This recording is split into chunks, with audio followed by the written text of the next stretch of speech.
আমি বাংলাদেশি আর সে কারণে আমাকে রাস্তায় গুলি করে মেরে ফেলা যায়। আমি বাংলাদেশি আর সে কারণে কেউ একজন স্বার্থের জন্য ধর্মের দোহাই দিয়ে আমাকে জ্যান্ত পুড়িয়ে মেরে ফেলা খুব সহজ হয়ে যায়।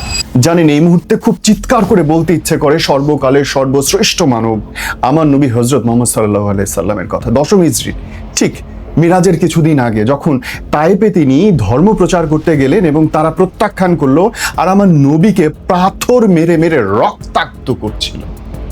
মাথা থেকে পায়ের জুতো পর্যন্ত রক্তে ভিজে গিয়েছিল আমার নবীর। তিনি চাইলেই সেই মুহূর্তে আল্লাহর কাছে দরখাস্ত করে পুরো পাহাড়টাকে ধ্বংস করে দিতে পারতেন ওই জনপদ সহ। তিনি করেন নাই, আমার নবী করেন নাই। প্রতিশোধ তো দূরের কথা, তিনি আল্লাহর কাছে দুই হাত তুলে দোয়া করেছে, হে আল্লাহ, এই সম্প্রদায় থেকে তুমি এমন কোনো মানুষ তৈরি করো যারা শুধু তোমার দাসত্বই স্বীকার করবে, তোমার সামনেই মাথা নত করবে। কি অদ্ভুত!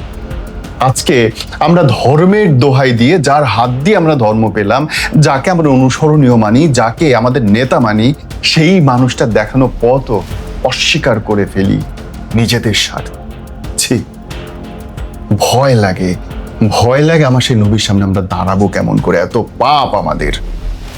আমি বাংলাদেশি, সে কারণে খাবার টেবিলে বসিয়ে পিটিয়ে পিটিয়ে আমাকে হত্যা করা যায়। আমি বাংলাদেশি, সে কারণে আমার সন্তানটাকে ঘরের মধ্যে রেখে তালা দিয়ে ঘরে আগুন লাগিয়ে দেওয়া যায় এবং জনগণ সেটা নিয়ে উৎফুল্ল অনুভব করে।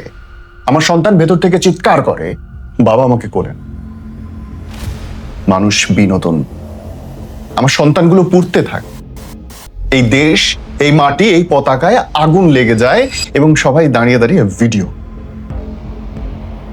আমার পাহাড় জ্বলে, আমার রাস্তা জ্বলে, অধিকার আদায়ের নামে মানুষের ঘাম ঝরে, রাস্তায় অসুস্থ মানুষ মারা যায়। আমরা একজন আর একজনকে দায়ী করে ব্যাপক আনন্দ নিতে থাকি, কারণ আমরা বাংলাদেশি। এই দেশটা আমার, আমরা গর্ব করি, সে কারণে রাস্তায় থুতু ফেলি। আমরা গর্ব করি, সেই কারণে নিজস্ব সম্পত্তি ধ্বংস করি। আমরা বাংলাদেশি বলে গর্ব করি, সে কারণে শুধু প্রতিষ্ঠানগুলোর নাম বদলায়, নতুন প্রতিষ্ঠান হয়। আমরা বাংলাদেশি, আমরা বাঙালি। আমাদের গর্বের কোনো শেষ নাই। আমাদের এমন কোনো নেতা নাই যাকে নিয়ে মানুষের বিভেদ নাই। আমাদের এমন কোনো নিজস্ব কর্ম নাই যা নিয়ে আমরা নিজেরা অনেক বেশি সচেতনতার সাথে গর্ব করতে পারি। আমার বাবা লাগে কিংবা আমার স্বামী লাগে নিজের গর্ব প্রকাশ করার জন্যে, নিজের কাজ দেখানোর জন্য। আমরা বাংলাদেশি, আমরা ভীষণ রকম বাংলাদেশি। আর সেই কারণে আমাদের এয়ারপোর্ট থেকে আমাদের সবকিছু চুরি হয়ে যাওয়ার পরও থাপ্পড় খেতে হয়। আমরা বাংলাদেশি, সেই কারণে ধর্মীয় লেবাসের ভেতরে আমরা চেষ্টা করি যতটা সম্ভব সহিংসতা তৈরি করবার জন্য। একবারের জন্যও ভাবি না প্রত্যেকটা বাংলাদেশি একজন আরেকজনের সঙ্গে সম্পৃক্ত। আমাদেরকে রাজনৈতিক দোহাই দিয়ে বছরের পর বছর যে কাউকে জেলে রেখে দেওয়া সম্ভব, ঘর পুড়িয়ে দেওয়া সম্ভব, জ্বালিয়ে দেওয়া সম্ভব, সবকিছু। হাজার বছরের সংস্কৃতি, লক্ষ বছরের এই জনপদ, আমরা খুব বাংলাদেশি, জানেন তো। আর সে কারণে অবুঝ শিশুদেরকে বিয়ে দিয়ে দেওয়া সহজ হয়ে যায়। আমরা বাংলাদেশি, সে কারণে একাধিক বিয়ের নামে নির্যাতন চালাইতে পারি। আমরা বাংলাদেশি, সে কারণে ঘুষ খাওয়া আমাদের জন্য জায়েজ আছে।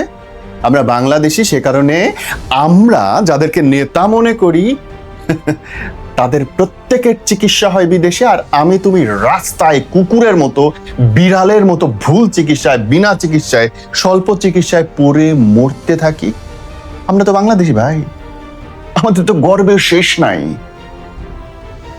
নিজের দিকে তাকাইতে লজ্জা লাগে, লজ্জা লাগে তাকাই। এইটুকু একটা দেশ, 1000-এর উপরে মতবাদ, শত শত রাজনৈতিক দল, প্রত্যেকেই সেবা করার জন্য ব্যস্ত। আমি সাধারণ নাগরিক, প্রত্যেকেই আমার সেবা করার জন্য আমাকেই পুড়িয়ে মারে, আমাকেই বেঁধে মারে, আমাকেই জ্বালিয়ে দেয়, আমারই রাস্তা ব্লক করে, আমারই দ্রব্যপণ্যের দাম বাড়িয়ে দেয় আমার সেবা করার জন্য।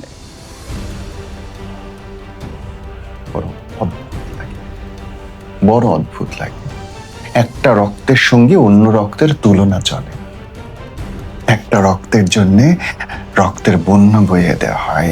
নিছক নিছক মূল্যবোধকে প্রতিষ্ঠা করবার জন্যে শত শত মানুষকে দাফন করিয়ে দেওয়া হয়। আমরা বাংলাদেশি, অথচ উচিত ছিল এই যমুনা, এই পদ্মা, এই ব্রহ্মপুত্র, এই শীতলক্ষার পানি যাদের রক্তের সাথে মিশে গেছে, তারা একজন আর একজনকে ভাই বলে জড়িয়ে ধরবে, চুরি মারবে না। উচিত ছিল যারা এই দোআঁশ মাটিতে জন্মগ্রহণ করেছে তারা সবাই এখানেই মরবে, একজন আর একজনকে বাঁচাবে, যেরকমটা ঝড়ের সময় বাঁচায়, বন্যার সময় বাঁচায়, কেউ কারো হাত ছাড়ে না। অনুরোধ করতে চাই, এই বড় খারাপ দিন আমাদের সামনে, বড় খারাপ রাত পার হচ্ছে এখন, দেশটাকে বাঁচান, নিজের রাগকে নিয়ন্ত্রণ করেন, হিংসা নিয়ন্ত্রণ করেন, মাফ করবেন কোথাও ভুল বললে। বাংলাদেশ, ভালোবাসি তোমাকে, তুমি ছাড়া কই আর যাবো বলো।